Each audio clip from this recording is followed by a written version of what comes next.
पहलगाम हल्ल्यानंतर भारतानं पाकिस्तानवर पुन्हा एकदा वॉटर बॉम्ब टाकलाय। भारतानं चिनाब नदीचं पाणी रोखले अशी माहिती पीटीआय या वृत्तसंस्थेनं दिली आहे। सिंधू जलकरार स्थगितीनंतर चिनाबचं पाणी रोखल्याची माहिती मिळते। जम्मूमधील बगलिहार धरणातून हे चिनाबचं पाणी रोखलं आहे। काश्मीरमधील किशनगंगा धरणाद्वारे झेलम नदीचं पाणी रोखण्याचा प्लॅन आहे। अपडेट जाणून घ्यात सोमेश कोलगे आपल्या सोबत आहे। सोमेश, पुन्हा एकदा हा वॉटर बॉम्ब आपल्याला पाहायला मिळतोय, याचे परिणाम नेमके काय होतील?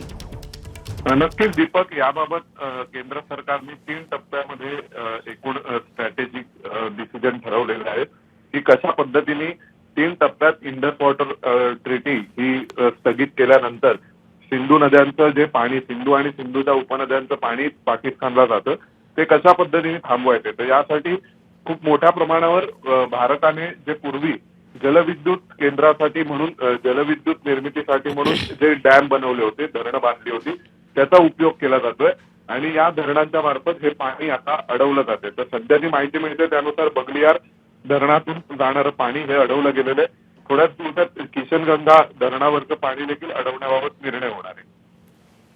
सोमेश, धन्यवाद दिलेल्या सगळ्या सविस्तर माहितीबद्दल। एबीपी माझा, उघडा डोळे बघा नीट।